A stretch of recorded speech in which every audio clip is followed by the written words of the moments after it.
네, 코하 12월 18일 목요일 코인 마켓워치 시작합니다.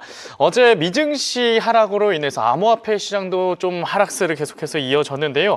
그리고 오늘 오전에는 도널드 트럼프 대통령의 대국민 담화가 있었습니다. 경제 부양책과 금리 인하를 예고했지만 단기적으로 암호화폐 시장에는 그리 영향을 줄 만한 특별한 발언이 없었기 때문에 이 시장의 반응은 냉담합니다. 네, 현재 이 시장의 흐름과 장단기 전망까지 두 기자와 함께 나눠보도록 하겠습니다. 블루터 최희담 기자와 그리고 블록체인투데이 이윤주 기자 오셨습니다. 어서 오십시오. 안녕하세요. 네, 안녕하십니까. 네, 그럼 두 기자와 준비한 소식을 자세히 좀 들어보기 전에 먼저 뉴스메타의 키보드 차트를 보면서 시장의 전반적인 상황부터 살펴보도록 하겠습니다. 네, 시장 전체 흐름을 보여주는 키보드 토탈 라인 차트 확인해 보도록 하겠습니다. 어제 12시에 제가 새벽 방송을 하면서 코인 시장을 좀 체크를 했는데 전체 좀 상승 전환하나 싶더니 다시 좀 하락을 하더라고요. 그래서 좀 실망스러웠는데 단기 추세선 주황색 RSI 라인 현재 계속해서 어제 이후로 하락세 이어지고 있고요. 장기 추세선인 초록색 시그널 라인도 계속해서 아래에서 하락세 이어지고 있습니다. 장단기적으로는 하락 시그널을 보여주고 있다. 이렇게 말씀드릴 수 있겠고요. 다음은 비트코인의 시가총액 점유율을 뜻하는 비트코인 도미넌스 확인해 보도록 하겠습니다. 59.49%입니다. 어제 58.62%가 나왔는데 어제보다 상승했고요. 비트코인의 점유율이 점점 더 높아지고 있다. 이렇게 볼 수 있겠습니다. 이어서 USDT의 시가총액 점유율을 보여주는 테더 도미넌스는 6.4%입니다. 이게 어제는 6.29% 찍혔는데 어제보다도 상승했어요. 그래서 다른 전반적인 암호화폐 가격에는 안 좋은 영향을 미치고 있다. 이렇게 볼 수 있겠고 시장 자금이 안전자산 쪽으로 이동하고 있다는 것을 저희가 포착할 수 있습니다.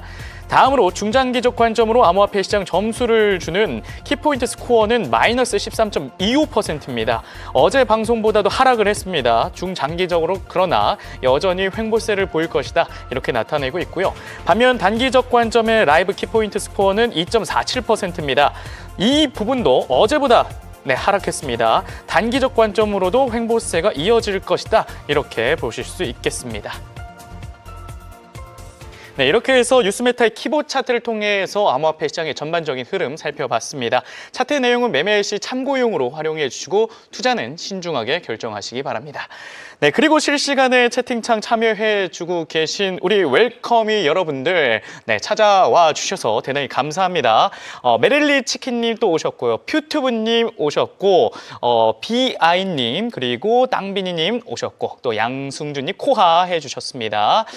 많은 시청자분들께서 오늘 또 이렇게 코하 해주시면서 인사해 주시고 계신데 그냥 보고 계신 분들도 자유롭게 시청자 댓글을 남겨주시면 저희가 또 소통을 열심히 하도록 할 테니까 많이 댓글 남겨주시고요. 그리고 구독과 좋아요, 댓글, 알림까지 설정을 해주시면 대단히 감사하겠습니다.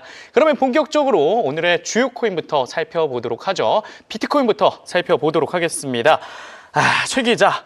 어제 비트코인이 반등을 하려고 했지만 다시 좀 내려오면서 86,000달러 선에서 머물고 있습니다. 네. 12월도 중반을 넘어선 시점이기 때문에 이 산타 랠리는 좀 꺾인 것 같은데 어떤 분위기라고 볼 수 있을까요? 네, 아쉽게도 연말 랠리 기대감이 많이 낮아지고 있는 상황인데요. 네. 이제 비트코인과 주요 알트코인이 단기 반등을 하고 시도는 계속 하고 있는데 고점 부분에서 매도 압력에 의해 막힌 상황입니다.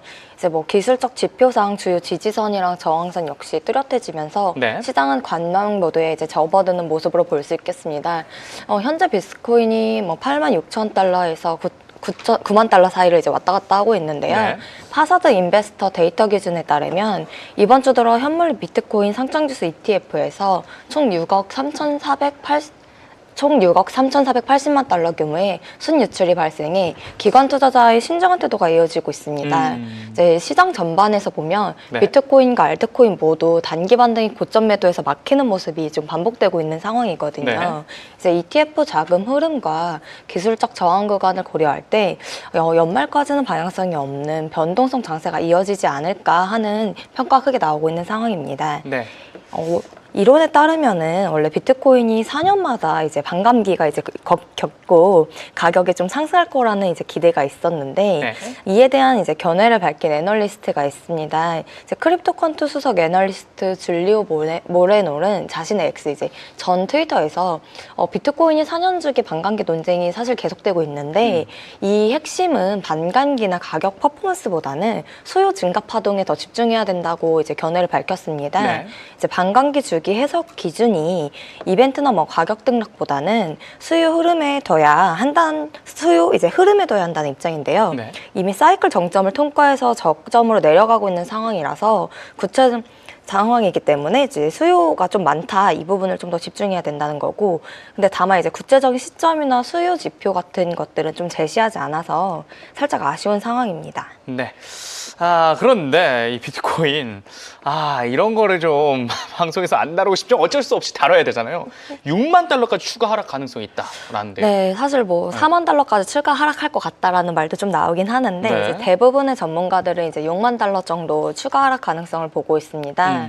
이제 비트코인이 이제 횡보하거나 아니면은 6만에서 7만 달러 사이에 갇힐 거라는 얘긴데요. 네. 이제 가상자산 투자 플랫폼 티미오 설립자 게오르기 베르비츠키에 따르면 네. 이제 비트코인 가격이 단기적으로 횡보되거나 이제 조정될 가능성이 높다고 밝혔는데 7만 달러에서 6만 달러까지 이제 그 구간에 갇히거나 아니면 추가 하락할 수 있는 가능성도 배제할 수 없다고 말했습니다. 네. 이제 베르비츠키는 현 시점에서 단기 상승 흐름을 추격하기보다는 위험 관리가 더 중요하다고 이제 강조를 했는데요. 네. 이제 체계적인 위험 관리랑 이제 인내심 있는 대응을 통해서 시장 방향을 좀 바라보고 보수적인 접근을 해야 된다. 이제 이렇게 조언을 한 거예요. 네. 이제 단기 변동성이 확대될 수 있는 구간에서 무리한 포지션 확대를 이제 경계하자는 목소리입니다. 또 한편으로는 이제 약세장이 아직 약세장 신호라기보다는 사이클 리셋이다라는 목소리도 나오고 있습니다. 다행이네요. 사이클 리셋이다. 네, 이제 비트코인이 최근에 약세 흐름을 보이면서 추가 조정 가능성에 대한 우려가 사실 좀 커지고 있잖아요. 네. 근데 이에 대해 일본 분석가들은 새로운 약세장보다는 아직까지는 거시적인 사이클 조정 과정에 가깝다고 이제 해석을 한 건데요. 네. 전문가들이 아까 제가 말했듯이 이제 6만 5천에서 7만 5천 구간, 이 구간을 이제 제일 리스크로 제시를 하고 있고, 네. 이번 하락이 이제 2022년이나 2024년보다는 조금 다른 양상을 보이고 있다 이렇게 보고 있습니다. 이제 개미들로 이루어졌던 초기 보유자보다는 네. 기관 투자자들이 공급이 이동하는 과정에서 나타나는 이제 좀 건강한 조정이라는 분석입니다. 네. 이제 글로벌 메트로 인베스트 것이 이제 책임자인 줄리안 비틀도 이제 이와 비슷한 견해를 내놨는데요. RSI 과매도 이후에 회복 과거 패턴을 언급하면서 바닥 형성에 좀 시간이 필요하다고 평가를 했습니다. 이제 기존 4년 반감기 사이클이 영향력이 약화되고 있고 부채 재조정 주기랑 유동성 환경 변화가 새로운 시장을 좀 만들고 있다 이렇게 보고 있는 겁니다. 네. 이제 장기적으로는 이제 비트코인이 조금은 이제 성숙 단계에 들어가고 또 좀 장기적으로 더 봤을 때 좀 올라갈 수도 있다 좀 긍정적으로 봤는데요. 네. 이제 또 다른 이제 피델리티의 글로벌 매크로 디렉터 주리에 팀머는 현재 국면이 2022년부터 2025년까지 이어진 장기 파동 구조로 일부러 해석을 했습니다. 이제 이 기간 동안 비트코인이 약 145주에 걸쳐서 연평균 105%의 이제 성장률을 기록했다고 이제 밝혔는데요. 네. 이제 내년인 2026년도에는 6만에서 5천 달러 사이의 구간으로 좀 추가 조정 가능성은 있겠지만 이 구간이 과거에 이제 강한 매수 구간으로 이제 작용했다라고 이제 강조를 한 거예요. 네. 그래서 장기적으로 보면 비트코인이 좀 성숙하게 이제 사이클의 기울기가 완만하게 좀 접어들었다 이렇게 전망을 하고 있고, 네. 이제 2029년 같은 경우에 이제 좀 새로운 국면이 열릴 경우 30만 달러까지 이제 뭐 이론적으로는 가능하다고 좀 보고 있습니다. 네, 사이클 리셋을 좀 말씀해 주셨는데 실제로 온체인 데이터 상에서도 기관 투자자들의 매수세가 최근 들어서 많이 나타나고 있기 때문에 좀 바닥을 좀 다지는 모습이 지금 횡보세로 이어지고 있는 게 아닌가 싶기도 합니다. 전문가들의 의견 이렇게 해서 좀 들어봤고요. 그런데 이번에는 좀 거시적인 이슈를 좀 가져오셨죠? 네, 이제 현재 비트코인이 이제 뭐 조정 구간에 좀 있을 수 있다 이런 얘기가 있지만 네. 이제 좀 거시적으로 보면 현재 최근에 이제 크리스토퍼 윌러비 연방준비제도 이사가 기준금리 추가 인하 지지를 밝혔습니다. 네. 이제 윌러 이사는 CNBC 포럼에서 이제 현재 기준금리는 중립금리보다 최대 1%포인트가 높다라고 이제 말을 했는데요. 정책금리를 점진적으로 중립 수준까지 낮춰갈 수 있다는 의견입니다. 네. 이제 중립금리 같은 경우는 이제 연준이 이상으로 보는 금리 수준인데요. 인플레이션이 높지 않으면서 고용을 극대화할 수 있는 실질 금리를 뜻합니다. 네. 윌러 이사의 발언은 사실상 추가 금리가 필요하다는 메시지로 볼 수도 있습니다. 네. 윌러 의사 같은 거는 근데 이제 워낙 요즘에 친트럼프적인 성향을 띠고 있어서 금리 인하를 계속해서 지지하고 있기 때문에 윌러 의사의 발언에 막 그렇게 코인 시장이 크게는 반응하고 있진 않습니다. 다만 암호화폐 업계가 미 상원 의원들과 시장 구조 법안을 논의할 예정이라는 소식도 있었는데 이거는 어떤 소식인가요? 네, 이제 코인데스크가 이제 보도를 한 기사인데요. 네. 이제 가상자산 업계 주요 인사들이 이제 최근에 이제 시장구조 법안 논의를 위해서 핵심 상원위원들과 이제 면담을 진행할 예정이라고 보도를 했습니다. 네. 이제 해당 법안은 내년 1월에 다시 협상 절차에 들어갈 예정인데요. 이번 회의에서 이제 코인베이스라든가 크라켄, 뭐 체인링크 등 가상자산 기업들이 좀 다수 참여하고 블록체인 협회, 디파이 교육기금 등 업계 단체 관계자가 참석할 예정입니다. 네. 뭐 전통금융권에서는 골드만삭스나 증권산업금융시장협회, 이제 시프마 관계자들도 이 자리에 함께하는 것으로 알려졌습니다. 네. 이 시장구조 법안은 이제 가상자산 산업의 전반의 규제 체계를 정리하는 내용이 담긴 것이 이제 핵심인데요. 네. 이제 증권관리위원회와 상품선물위원회의 역할 구분들이 주요 쟁점으로 거론되어 왔습니다. 법안 논의가 재개되는 내년 1월을 앞두고 업계랑 정책 간의 이제 의견 조율이 이어질 것으로 보입니다. 네. 이게 좀 잘 이루어져서 규제권 안에 좀 제도권 안에 암호화폐가 정상적으로 정착을 하면 암호화폐 투자가 더 늘어나지 않을까 싶기도 한데요. 이번에 또 미국의 디지털 자산 규제와 관련된 이슈들 가져오셨다고 하는데 이것도 마저 전해주시죠. 네, 이제 과거에 좀 네. 이제 잠깐 밖에 나갔다가 들어온 이제 재단이 있는데, 네, 네, 누구죠? 네, 이제 바로 비영리 재단, 지토 재단인데요. 네. 이제 이 재단 같은 경우는 사실 미국에서 활동하기가 너무 힘들다, 우리 규제 환경이 너무 악화됐다 이러면서 이제 해외에서 운영을 했었는데, 네. 최근 이제 디지털 자산 규제가 좀 비교적 명확해졌다. 이제 미국에서 다시 활동할 수 있겠다 이런 생각을 하고 최근에 다시 활동을 시작하겠다라는 설명서를 발표했습니다. 이제 솔라나 네트워크에서 추가 수출 가치 인프라를 구축하는 프로젝트인 이제 단체인데요. 네. 블록넷 트랜잭션 순서를 이제 좀 수익을 효율적으로 관리하는 기술을 제공하고 있습니다. 이 지토랩스의 공동 창업자인 네. 루카스 브루더는 이제 과거에 은행들이 서비스를 거부했었고 벤더들은 계약을 꺼렸다 이렇게 말을 했었어요. 네. 이제 모든 제품의 결정에 적대적이고 자의적인 규제 기관으로부터 법적 리스크가 따라서 어쩔 수 없이 우리가 해외에서 활동할 수밖에 없었다 이렇게 말을 한 건데요. 네. 근데 이제 최근에 미국에서 비트코인 스테이블 관련 법안인 지니어스 법안이 통과됐고 이제 가상자산 시장 구조 법안이 논의가 진전되고 있으면서 네. 좀 이제 우리가 여기서 활동을 안전적으로 해도 되겠다라고 생각을 하고 이제 복귀를 선언한 거죠. 네. 이 같은 결정은 이제 2024년 미국 대선 이후 규제 기조 변화랑도 맞물리고 새 행정정부 출범과 함께 SEC 폴 애킨스가 임명되면서 네. 가상자산 업계 전반의 규제가 완화되고 있다 이렇게 평가를 했습니다. 다만 이제 친가상자산 기조가 있지만 뒤팽긴 문제가 좀 잔존한다는 지적도 있기는 한데 네. 이제 업계에서는 이 같은 지토재단의 복귀가 가상자산 규제 환경의 변화와 상징적인 사례로 받아들이고 있습니다. 어쨌든 이 트럼프 정부가 들어서면서 SEC 위원장도 좀 친암호화폐적인 사람이 들어왔고 그래서 전반적으로 미국이 친가상화폐 시장으로 흘러가고 있는데 이게 지금 재단이 그 덕분에 좀 들어오게 됐다. 그래서 네. 상징적으로 암호화폐 시장의 친화적인 시장이 됐다는 걸 지토재단이 들어온 것으로서 증명할 수 있다. 뭐 이렇게 네. 볼 수도 있겠네요. 그런데 이번에는 SEC에서 암호화폐 증권 수탁 기준을 좀 제시했다고 해요. 이거는 좀 규제를 좀 강화한다는 소식인가요?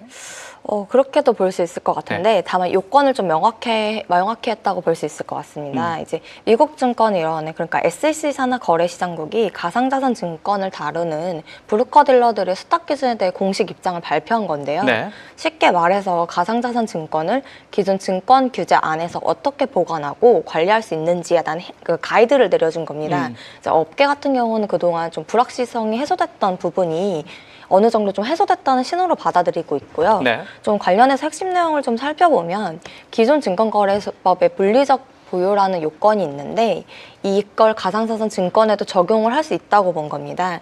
구체적으로 이제 브로커 딜러가 해당 가상자산 증권에 직접 접근을 할 수 있고 블록체인 같은 분산장산 기술을 통해서 이전할 수 있는 능력을 갖추면 물리적 보유 요건을 충분히 충족했다고 이제 인정을 한 거죠. 네. 그리고 이제 브로커 딜러들에게 몇 가지 이제 의무도 부과를 했는데 우선 가상자산이 발생되고 이전에 블록체인 네트워크에 대해 사전에 그리고 정기적인 평가를 해야 한다.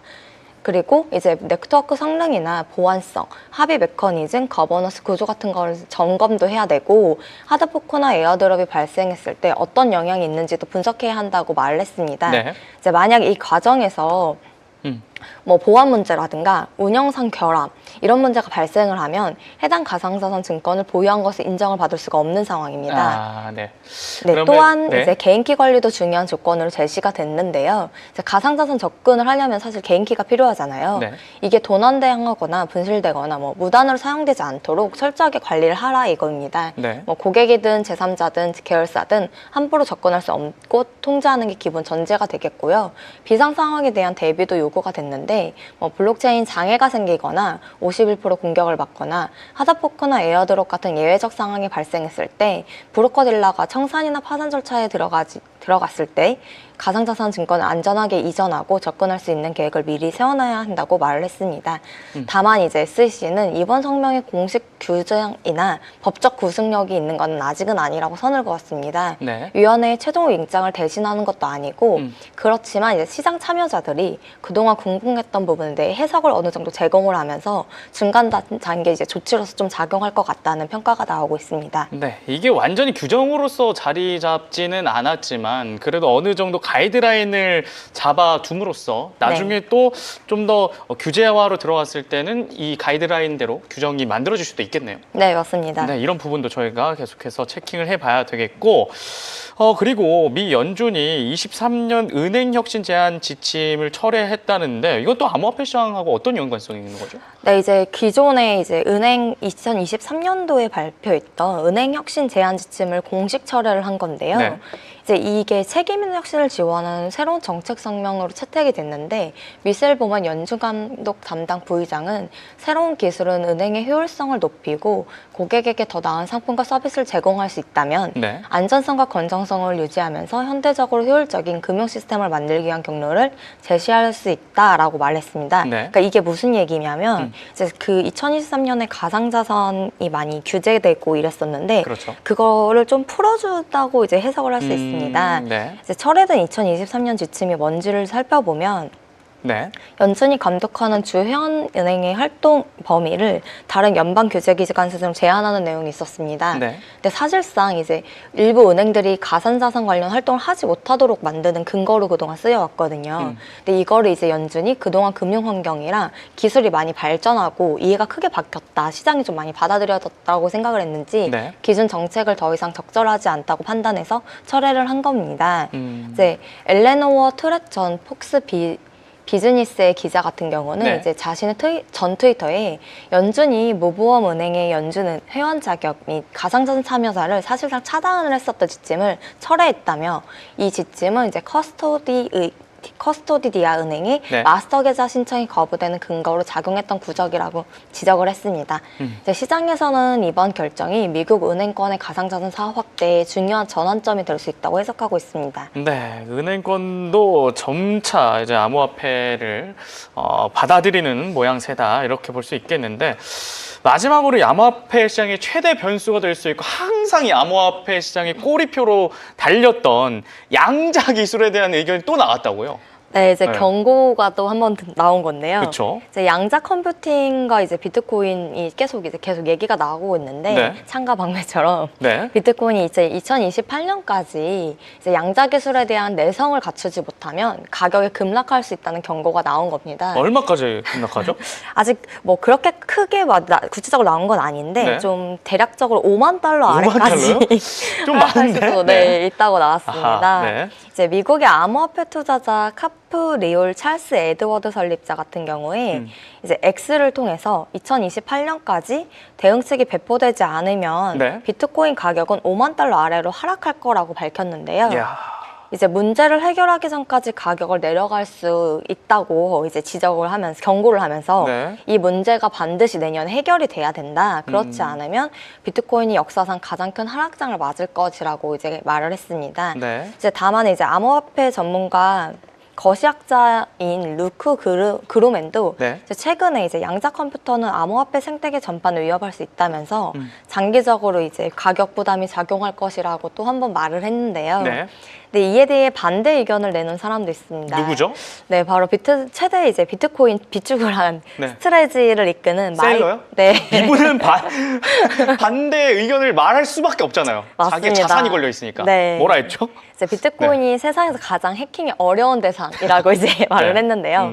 양자 기술의 위험성은 양자 네. 컴퓨터를 브랜드로 내세운 토큰 가격을 끌어올리기 위한 마케팅이다라고 이제 지적을 했습니다. 네. 아, 양자냐 암호화폐냐 그것이 문제로다. 이 논란이 계속해서 이어지고 있는데 계속해서 이 문제를 체킹해서 어떤 기술력이 우위인지 이 시장을 바라볼 때 저희가 살펴봐야 될 것 같고요. 쭈 기자, 네. 이제 온체인 데이터를 통해서 비트코인의 흐름을 좀 살펴볼 텐데 매수와 매도가 좀 극명하게 갈리고 있다고요? 네, 그렇습니다. 네. 근데 지금 양자 컴퓨터 말씀하셔서 네. 저도 한마디 좀 첨언을 오, 하자면 좋아요. 늘 말씀드렸던 것처럼 네.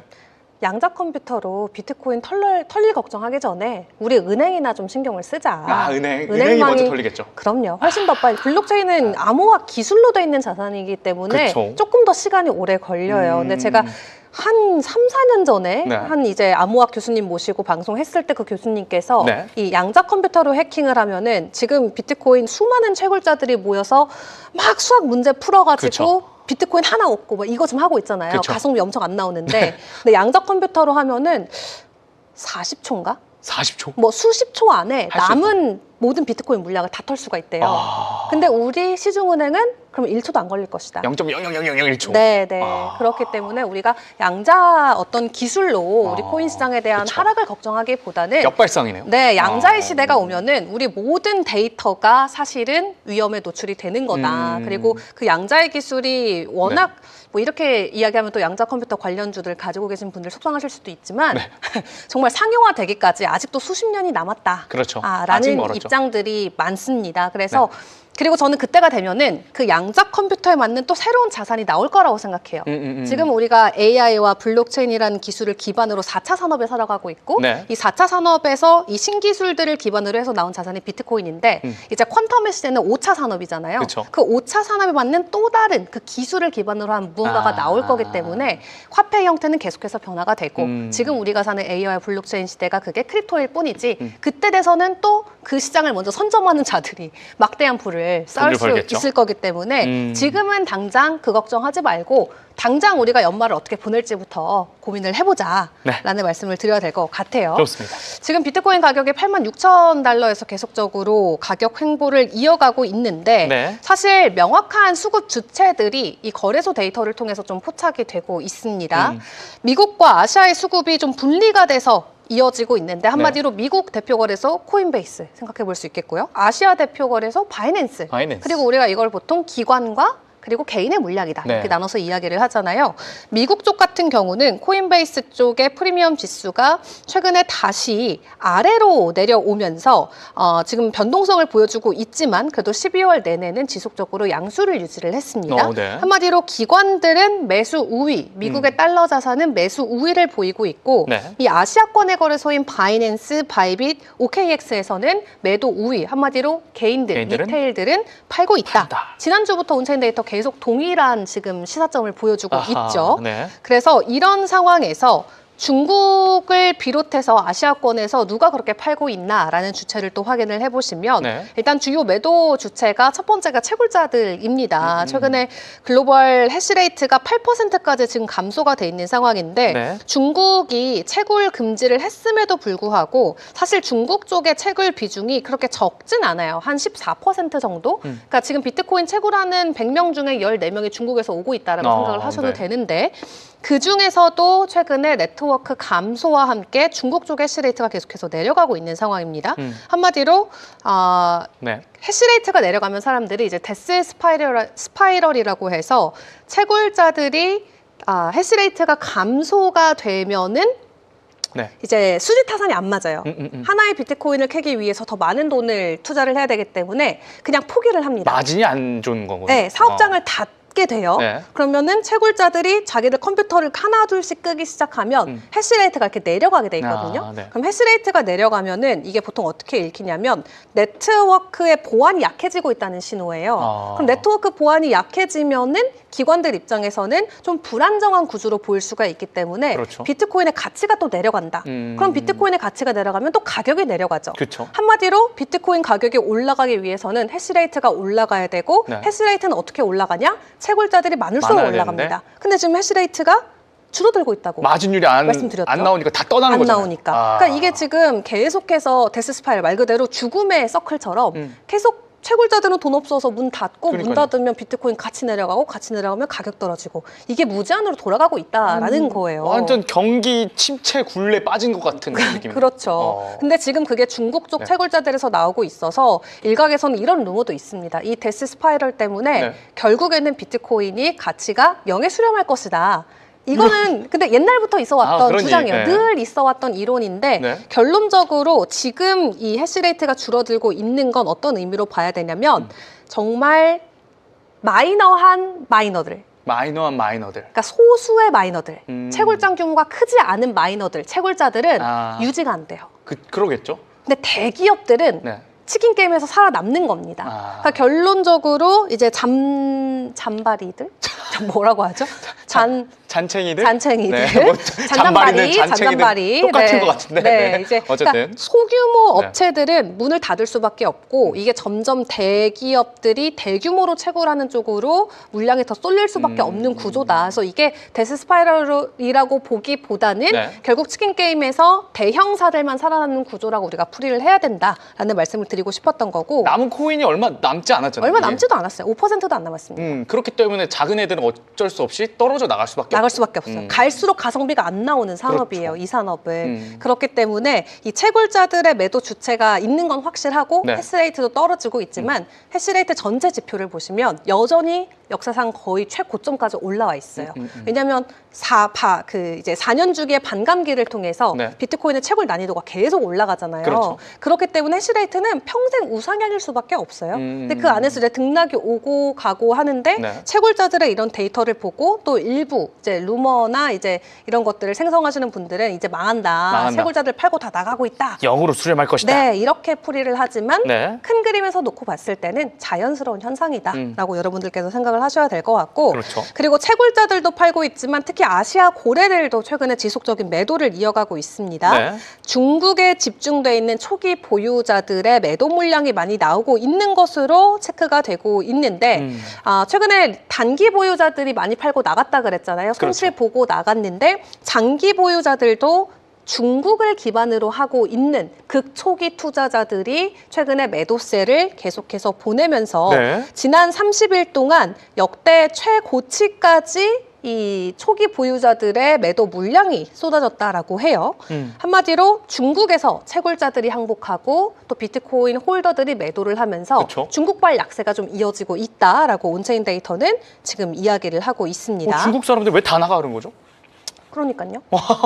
다 어디로 가시는지. 그러니까 다른 자산으로 수익 이동하려면. 유지가 어렵기 때문에 비트코인보다도 왜냐하면 최근 중국 증시도 그렇고 네. 이 유동성이 가는 대로 사실 변동성이 나올 수밖에 없는데 그렇죠. 근데 중국 사람들 지금 입장에서 이미 초기 투자자들이면은 8만 달러도 완전 수익권입니다. 수백 퍼센트, 수천 퍼센트 수익권이기 그렇죠. 때문에 단기적으로 약세가 이어지게 된다고 했을 때, 가정을 했을 때 이 유동성이 어디로 갈 것인지 그 변동성을 따라서 움직이는 주체들이 늘어나고 있다 생각을 해볼 수가 있겠죠. 뭐 중국 캠브리콘이나 메타엑스 같은 경우는 그렇죠. 엄청 많이 올랐잖아요. 올해 엄청 상하이 증시도 그렇고 그럼 눈이 자연스럽게 글로 갈 수밖에 없네요. 맞습니다. 우리 국내 투자자들도 어제 저희 거래소 비율 봤지만 네. 전년 대비 거래량 마이너스 났잖아요. 그렇죠. 코스피 코스닥이 5,000피 가는데 네. 지금 간다고 하는데 비트코인이 눈에 안 들어오는 거예요. 안 들어오죠. 네, 똑같다고 생각하시면 될 것 같아요. 그래서 아시아권에서는 좀 많이 네. 매도세가 나오고 있군요. 네, 그런 상황에서 네. 결론적으로는 우리가 이런 공급이 정리되기 전까지는 가격 압박이 지속될 수밖에 없겠다 생각을 해야 될 것 같고요. 네. 장기적으로는 우리가 구조적인 기반을 형성하고 있는 단계지 지금 당장만 놓고 봤을 때는 뭐 채굴자들 그리고 오래된 고래들이 좀 매도하는 흐름이 강하게 나오고 있지만 구조적으로는 우리는 차근차근 잘 가고 있다라는 게 제가 말씀드리고 싶었던 포인트였습니다. 네. 자, 그렇다면은 우리가 이 비트코인의 사이클, 4년 주기 사이클을 이야기할 때 사실 내년도는 약세장을 1년 동안 보내야 되는 구조적인 시점이잖아요. 네. 근데 최근에 또 계속 이야기 나오는 게 여러 번 말씀드렸던 거지만 꾸준히 우상향하는 자산, 한마디로 이거를 비트코인 슈퍼사이클이라고 합니다. 그래요? 그러니까 4년 주기 사이클이 아니라 그냥 every year, 늘 오른다. 그래서 슈퍼사이클. 이 사이클이 계속 우상향하는 사이클인 거죠. 이제는 그런 게 나타날 것이다라는 건가요? 네, 비트코인 슈퍼사이클이라는 책도 있습니다. 신해철 그래요? 작가님 쓰신 책도 있는데 네. 이 슈퍼사이클 이론이 나온 지는 좀 오래됐어요. 근데 우리가 지금 4분기가 굉장히 부진한 상황에서 네. 내년에 슈퍼사이클이 나올 것이다라는 자신감이 계속해서 좀 강화되고 있는 분위기는 있습니다. 네. 과거와 다른 변화가 확실히 눈에 띄기 때문인데요. 일단 네. 기관들 중심의 수요가 계속해서 나오고 있는 가운데 ETF를 통해서 지속적인 매수 구조가 형성이 돼 있죠. 그리고 온체인에서도 보시면 이 파란 색깔 라인이 지금 거래소 안에서의 보유량인데 쭉 내려가고 있습니다. 네. 그렇죠. 이게 지금 엄청 긴 사이클로 본 거 2013년부터 데이터를 보고 있는 거기 때문에 10년 이상이네요. 네, 지금 보시면 가격은 완만하지만 우상향을 보여주고 있고 거래소 안의 보유량은 떨어지고 있죠. 네. 근데 채굴을 계속하기 때문에 지금 채굴량이 그러니까 시장에 풀리는 이 유통량은 증가해요. 네. 근데 거래소 안에 물량은 떨어져요. 그 말인즉슨 사람들은 이거를 계속? 축적을 하고 있다라는 거죠. 홀딩한다. 네, 그렇기 때문에 온체인적으로 놓고 봤을 때도 거래소의 보유량이 감소하고 있는 부분, 그리고 SOPR이라고 저희가 늘 함께 보는 이 실현손익 비율도 막 과열 구간까지는 아닙니다. 막 패닉셀 구간까지 가진 않았어요. 네. 상당히 이성적인 구간의 매도 구간이기 때문에 이런 데이터들을 기반으로 놓고 봤을 때 내년에는 우리가 하향이 아니라 상향에 대한 자신감을 가져야 된다는 거고 뿐만 아니라 기술이나 인프라 환경도 굉장히 많이 바뀌었죠. 네. 뭐 비트코인뿐만 아니라 이더리움 쪽에서 특히 기술적인 업그레이드를 계속해서 단행을 해주고 있는데 후사파 업그레이드. 네, 그러면서 시장의 건정성, 확장성 계속해서 좋아지고 있고요. 매크로 환경 같은 경우도 지금 지정학적 불확실성이 이제 우크라이나랑 러시아가 다행히도 종전에 대한 가능성을 계속 이야기하고 있지만 그쵸. 27년에 이제 또 대만 침공 있지 않습니까? 네, 뭐 예측하잖아요. 사람들이. 예측을 그렇게 한 번 하고 있죠. 있긴 하죠. 나 깜짝 네. 놀랐어요. 네. 네. 예측. 누군가. 예측하고 있잖아요. 네. 그러니까 이 지정학적 리스크는 언제나 살아있다. 사라지지 않아요. 늘 어딘가 누군가가 전쟁을 하고 있습니다. 그렇죠. 뭐 베네수엘라와도 지금 좀 그런 지정학적 그쵸. 경쟁, 중동이든 네, 긴장이 아시아권이든 네, 그런 긴장의 끈을 우리가 영원히 놓을 수 없는 게 우리가 살아가고 있는 이 세상인데 네. 사실 지정학적 불확실성이 있을 때 가장 좀 눈에 띄는 자산이 금? 비트코인과 네. 네, 안전산을 불리는 금도 있고요. 그쵸. 그리고 굉장히 수월하게 자산 이동이 가능한 그리고 하나의 좀 인플레이션 해칭 수단으로 자리매김하고 있는 네. 암호화 자산입니다. 그쵸. 그래서 매크로적으로 봤을 때 이런 지정학적 불확실성이 여전히 있다는 것 그리고 통화 신뢰가 약화되고 있는 부분을 놓고 봤을 때 네. 결론적으로는 슈퍼사이클이 도래할 수 있는 가능성이 충분히 마련돼 있다. 다만 뭐 확정된 미래는 아니기 때문에 외부 충격 변수가 여전히 있다라는 건 우리가 알고 갈 필요가 있을 것 같습니다. 네. 자, 그런 가운데 올해 휴면이 돼 있었던 비트코인의 개수들이 엄청 많이 이체가 됐었다고 해요. 네. 원화 기준으로는 440조 원 규모의 매도세가 올 한 해 동안 일어났었다라고 하는데 갑자기 왜 이렇게 파는 거예요? 네. 그러니까요. 근데 이게 중요한 건 이 매도 물량을 기관들이나 리테일들이 받아주면 좋은데 네. 그 ETF에서 유입이 아무리 있어도 매도 물량이 더 강하게 되면 가격은 떨어질 수밖에 없잖아요. 그쵸. 근데 지금 ETF 쪽에 자금 유입이 둔화가 되고 있고 파생 쪽에서 거래량도 계속해서 감소가 되고 있는 상황에서 네. 리테일들은 오히려 매도하고 떠나는 시장, 한마디로 매도 물량을 흡수하기에는 상당히 약화되어 있는 시장이어서 네. 이 장기 보유자들의 매도 진정 여부가 단기적인 가격에는 좀 중요한 키가 될 수가 있겠다라는 분석도 있습니다. 네. 그래서 좀 기술적인 관점에서는 우리가 어떻게 해석을 해야 되냐. 지금 상황에서는 이 85,000의 지지선 일단 유지는 해주고 있습니다. 네. 85,000 터치할 때마다 일단 반등이 나와주기는 했는데 85,000 지지가 만약에 이탈되게 된다면 다시 한번 추가 조정에 대한 리스크가 크게 확대될 가능성이 나오고 있고요. 상방에 대한 시나리오로는 우리가 89,000달러를 다시 한번 회복해 준다면 단기 랠리에 대한 가능성이 있다. 그래서 오랫동안 우리가 저항 구간으로 이야기했던 94,000달러까지 일단은 일시적인 반등이 나올 수는 있다라는 거 설명을 드릴 수가 있겠습니다. 네. 그래서 85,000 지지를 해주면서 88,000 돌파를 해줄지 돌파해준다면 94,000까지 일단 가격 되돌림이 나온다라고 말씀드릴 수 있을 것 같고 네. 또 다른 시나리오에서 보면은 이 저항 구간을 9만 달러로 지금 잡아놨어요. 그래서 해당 구간 회복 전까지는 아직까지는 좀 하방에 대한 추세가 우세하다라는 관점과 함께 추세 전환 판단은 일단 보수적으로 접근을 해봐야겠다라는 의견도 있습니다. 네. 그래서 지금 전반적으로 큰 틀에서 놓고 봤을 때는 이 미국 기관들은 여전히 저점 매수를 해주고 있고 이 아시아 거래소에서 리테일들의 매도세가 나오고 있는데 여기에 네. 채굴자들의 항복 매도 물량까지 쏟아지면서 현물 가격이 굉장히 지지부진하다. 다만 큰 그림으로 놓고 봤을 때는 이 거래량, 거래소 안에서의 보유량이 지속적으로 감소가 되고 있기 때문에 내년에 쭉 우하향하는 추세보다는 추가 상승에 대한 가능성이 더 클 것으로 보여진다라고 정리해 볼 수가 있겠습니다. 네, 이렇게 해서 비트코인 온체인 데이터 확인해 봤는데 확실히 어제 9만 달러를 잠깐 넘어서 이 추세 전향이 완전히 됐나? 이렇게 생각을 했었거든요. 그런데 다시 좀 87,000 달러 선까지 내려와서 지금은 좀 신중하게 접근을 할 필요는 있겠다 말씀해 주신 것처럼 이렇게 봐야 되지 않을까 싶습니다. 이렇게 해서 비트코인 이슈와 온체인 데이터 살펴봤고요. 다음에는 이더리움입니다. 이더리움도 이게 반등을 보였지만 3,000달러까지 못 가고 2,800달러 선에서 거래가 됐습니다. 이더리움 관련된 이슈는 또 어떤 게 있었을까요? 네, 이더리움이 2달 넘게 이제 하락 추세에 지금 벗어나지 못하는 모습을 보여주고 있는데요. 네. 이에 따라 이제 시장 긴장감도 좀 높아지는 상황입니다. 최근 반등 시도를 하긴 했는데 이제 매수세가 뒷받침되지 않으면서 네. 힘이 빠졌다는 이제 평가가 나오고 있습니다.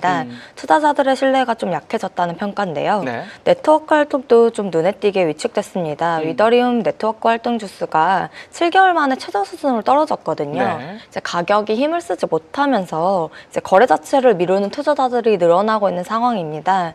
이제 새로운 수요나 뚜렷한 촉매가 없는 한 이제 단기 반등이 쉽지 않을 것 같다로 이제 평가가 나오고 있습니다. 네. 이제 이더리움이 이달 들어서 세 번째로 이제 3,000달러 아래로 내려앉았었는데 그렇죠. 지난주 시도했던 돌파도 이제 매도 압력에 막혀서 이제 실패로 끝났고 네. 기술적 관점 같은 경우도 2,760달러에서 다음 주요 지지 구간으로 지금 거론되고 있습니다. 네. 이제 다만 이제 반전의 실마리가 완전히 사라진 거는 아닌데요. 어떤 건데요? 네, 3,000달러를 지지선으로 이제 하면은 이제 되돌린 지지선으로 이제 성공을 하면 이제 3,131달러까지 이제 반등 여지가 열릴 수 있다. 이제 이런 가능성도 나오고는 있습니다. 네. 현재 이제 비트코인 사용량을 좀 살펴보면 주간 활성 사용자 수가 이더리움. 네. 네네 죄송합니다. 이더리움 사용량을 아닙니다. 살펴보면 주간 활동 사용자 수가 240만 명을 좀 돌파를 했는데요. 네.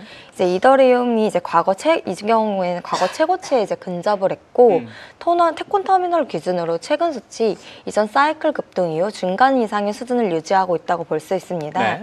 애널리스트 조셉영 같은 경우에는 이제 X에서 이제 공연 이 차트를 보여주면서 이더리움의 주간 활동자 수가 240명을 돌파했다고 이제 말을 하면서 설정 주수의 증가를 토크나 이제 스테이블 코인, 뭐 개인정보 보호에 좀 중점을 두고서 이제 인프라 등 이더리움 사용 사례가 확대되고 있다 이렇게 연관을 시켰습니다.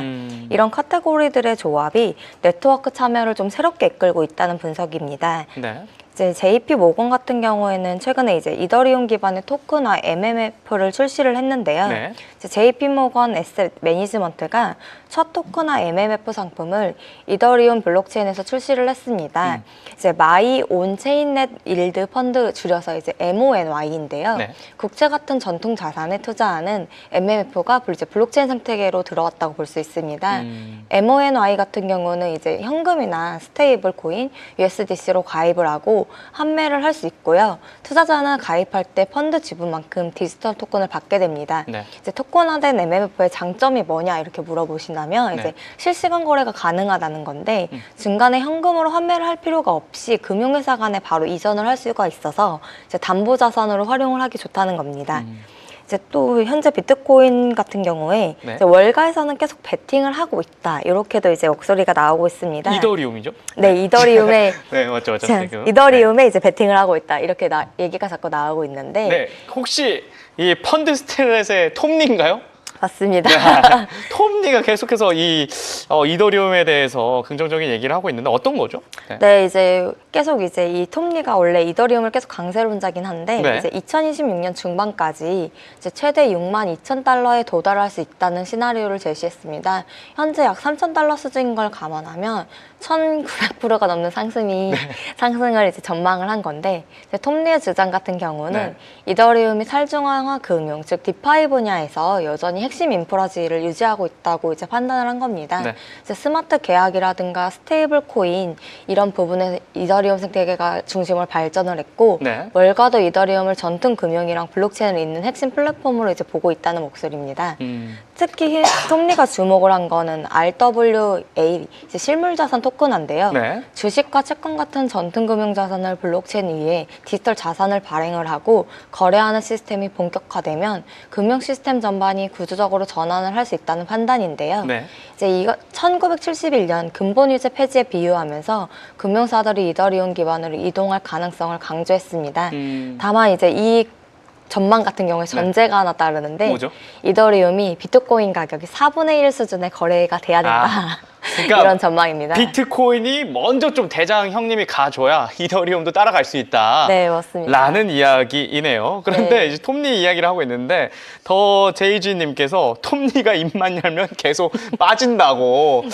요즘 그런 것 같긴 해요. 올해 들어서 톱니가 계속해서 이더리움에 대해서 긍정적으로 얘기하고 있는데 좀 많이 빠지고 있긴 합니다. 그런데 이 비트마인이 또 이더리움을 더 추가 매수했다면서요? 네, 이제 말을 해서 가격을 자꾸 빠지게 해서 그런 건지 자꾸 추가 매수를 하고 있는데 일부러 빠지게 해가지고 막 자기가 담으려고 그런 의도도 있을 수도 있겠는데. 네, 현재 이제 48,000여 개의 이더리움을 이제 매입을 했었습니다. 이제 원화로 칠 경우에는 달러로 칠 경우에 1억 4천만 달러의 이더리움을 추가 구매한 건데요. 이제 온체인 분석가 엠버시엔이 이제 이 데이터를 분석하면서 톱니가 방금 1억 4천 달러 이더리움을 추가 구매했다. 두 개의 새로운 지갑이 이제 팔코넥스로부터 1억 4천만 달러 이더리움을 받았고 이들의 인수 움직임이 비트마인 구매 패턴과 일치한다. 그러니까 톱니가 계속해서 이제 매수를 하고 있다 이렇게 분석을 한 겁니다. 이제 비트마인 같은 경우에는 올해 이제 광범위한 매수 전략을 계속 이어오고 있는데 현재 약 397만 개의 이더리움 보유하고 있고 자산 가치는 약 116억 달러에 달합니다. 이더리움 전체 유통 공급량의 3.2%를 확보를 하고 있는 상황인데요. 12월 상반기만 해도 24만 개 이상을 인수를 했고 이더리움 생태계에서 현재 가장 헌신적인 기간 플레이라고 볼 수 있습니다. 이 이더리움 전체 공급량의 5%를 가지고 싶어하는 비트마인인데 3.2%까지 벌써 올라왔고 이 부분이 또 가격 측면에서는 어떻게 반영될지 저희가 좀 지켜봐야 될 것 같습니다. 주 기자, 이제 이더리움의 온체인 데이터를 좀 확인해 볼까 하는데 네. 앞서 이 최 기자가 전해준 이더리움 활성화 주소 관련 뉴스를 함께 좀 자세히 전해주신다면서요? 네, 맞습니다. 네. 이더리움의 활성화 주소가 지금 1년 내 최저치까지 내려간 상황입니다. 네. 활성 송금 주소가 17만 개 정도로 1년 내 최저 수준까지 내려간 상황이고요. 이 안에서도 리테일 투자자들의 참여가 지속적으로 하락하고 있는 상황입니다. 네. 어떻게 좀 풀이를 해봐야 되냐? 개인 투자자들의 이탈 또는 관망으로 생각을 해봐야겠고요. 네트워크 실사용이 감소가 되면서 코인 자체에 대한 현물 가격 또한 함께 좀 흔들리고 있는 구간에 진입해 있다 설명을 드릴 수가 있겠습니다. 네. 이 리테일들이 부재한 상황에서 상승 모멘텀이 현재 제한적으로 움직이고 있기 때문에 뭐 단기적으로 우리가 강한 상승을 좀 기대해 보기에는 어려운 구간이다 말씀을 드려야 될 것 같고요. 네. 중기적인 관점에서는 지금 대형이나 장기 자금의 매집 구간과 그래도 겹치고 있는 구간이어서 구조적으로는 바닥 근처의 신호로도 우리가 풀이를 해볼 수가 있습니다. 오히려요? 네, 예를 들어서 내가 고래인데 네. 지금 단가가 내 평균 단가다. 그러면은 조금이라도 만약에 이 사이클이 끝났다라고 생각을 하면은 팔고 나가야겠죠. 그렇죠. 지금 딱 평균 단가면. 근데 고래들은 오히려 더 매집을 하고 있다는 거예요. 이게 저점이라고 생각을 하는 그럼 거예요. 오히려 저점이라고 풀이를 한다라고 생각을 하는 거죠. 그렇기 때문에 네트워크 활성자 수는 줄어들고 있지만 그 안에서 고래들의 평균 단가가 터치가 됐음에도 불구하고 네. 고래들이 매집을 해주고 있다는 건 말 그대로 바닥의 신호로 우리가 풀이를 해볼 수가 있겠다라는 부분입니다. 제발 바닥이었으면 좋겠습니다. 그러니까요. 네. 그리고 조용하지만 또 중요하게 나오고 있는 구조적인 변화 중에 하나가 앞에서 비트코인도 공급량 거래소 안에서 계속 떨어지고 있는 모습 보여드렸잖아요. 네. 이더리움도 동일합니다. 이더리움 거래소 공급 비율 줄여서 ESR이라고 하는데 이게 2016년 이후 최저 수준까지 내려와 있어요. 파란 색깔 라인이 이제 거래소 안의 공급량을 보여주는 건데 가격은 계속해서 요동을 치고 있지만 거래소 안에서의 물량은 없다. 지금 0.137까지 내려온 상황이고 바이낸스만 놓고 보면은 아예 0.03. 그러니까 바이낸스 안에서의 이 보유량은 굉장히 지금 적은 상황입니다. 그래서 즉각적인 매도 가능한 물량이 계속해서 감소가 되고 있는 상황이어서 장기 보유의 성향이 강화됨과 함께 단기적으로 추가 매도에 대한 압력이 감소되고 있다 말씀을 드릴 수가 있겠고요. 한마디로 재매집 국면에 대한 가능성이 계속해서 떠오르고 있습니다. 네. 그리고 앞에서도 언급을 드렸었던 이 고래들의 평가 이익 구간 지금 미실현 수익이 거의 0에 수렴하면서 고래들의 평균 단가에 도달해 있는 상황인데 네. 중요한 건 하락 구간에 고래들이 매도를 하고 있지 않고 오히려 보유량을 추가하면서 추가 매집을 해주고 있다. 그래서 사이클에서 차익 실현이 거의 없는 상황이기 때문에 사이클 종료가 아니라 추가 상승에 대한 저점 구간이다라고 고래들이 평가를 하고 있는 거고 네. 이 이더리움 기술적 관점으로 봤을 때 일단 최근에 한 고래가 28,000개 정도의 매도를 보여주기는 했습니다만 네. 가격 급락이 발생하지 않았어요. 그럼 던진 사람은 크게 던졌는데 가격이 급락이 나오지 않았다는 건 밑에서 받쳐주는 물량이 있었다라는 거거든요. 네. 앞에서 이야기하신 뭐 톰리 선생님이 될 수도 있겠고요. 어쨌든 누가 됐든 가격 받침이 나오고 있는 상황에서 일단 2,957달러 를 지켜주는 선상에서 추가적인 상승이 나올 수 있을지 봐야겠습니다. 네. 다만 하방에 대한 시나리오도 있습니다. 2,607달러까지도 하방이 나올 수 있다라는 시나리오가 이 피보나치 되돌림 비율에서 보여지고 있는 상황이라 네. 이 상방이 3,600달러까지 회복될 강세 전환에 대한 시그널도 있지만 피보나치 비율상 일단 지금 2,800달러 지나가고 있는 이더리움이 2,600달러까지 일시적으로 밀릴 수 있다라는 가능성도 열어두시는 게 좋겠습니다. 네, 이렇게 해서 우리 이더리움 기술적 관점까지 좀 살펴봤고요. 다음은 리플 XRP 좀 살펴보도록 하겠습니다. XRP 어떤 이슈가 좀 있었을까요? 네, 리플이 이제 4달러에 재도전을 할 수 있을 거라는 이제 기대감이 4달러요? 네. 나오고 있는데 네. 다만 이제 결정적인 측면은 아직 좀 멀었다 이런 얘기가 나오고 있습니다. 네. 이제 신중론이 이제 힘을 얻다가도 조금 빠지는 모습인데요. 네. 리플 같은 경우 올해 초 사상치인 3.84달러에 근접했다가 현재 2달러 안팎에 머물고 있습니다. 네. 연초 대비 수익률도 마이너스 7%로 돌아서면서 비트코인 대비는 상대적으로 약화된 상태입니다. 네. 이에 대해 이제 더모드 더 모틀 리플은 리플의 가격이 특성이 스파크형으로 규정이 됐는데 완만한 우상향보다는 투자 심리에 따라 단기적으로 급등이 반복되는 구조라고 설명을 했습니다. 네. 2018년 3.84달러로의 급등, 2020년과 2021년 암호화폐 강세작 속 반등, 2024년 말부터 2025년 초 친암호화폐 정책 기대 속 급등 등 굵직한 가격 변동이 이제 모두 특정 이벤트에 의해서 촉발됐으니까 네. 이런 패턴 같은 경우를 고려하면 내년에는 새로운 대형 총매가 등장할 수도 있다.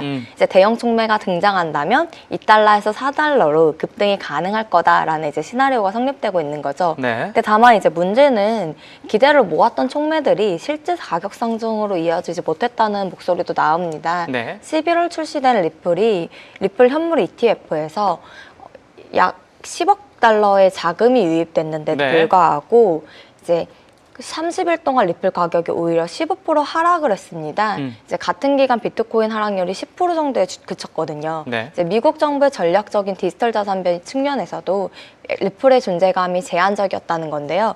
미 재무부가 3월에 디지털 자산 스톡파일을 조성했지만 리플의 편입 규모는 미비했고 장기 전략 자산으로 지정할 계획이 없다고도 밝혔습니다. 네. 리플 원장이 스위프트 이제 결제망을 대체할 수 있다는 시나리오도 시험 이후 이제 다른 블록체인의 방향이 옮겨지면서 동력이 약화됐다는 평가가 나오고 있습니다. 네, 이렇게 해서 XRP 이슈 살펴봤고요. 주 기자, 이 XRP 관련해서 온체인 데이터 어떻습니까? 좀 빠져나간다는 신호가 보였다는데요. 네, 지금 고래들의 좀 매도세가 온체인상에서는 보여지고 있습니다. 네. 장기 보유자들 그리고 기관들의 이탈 신호가 체크가 되고 있는 상황인데 네.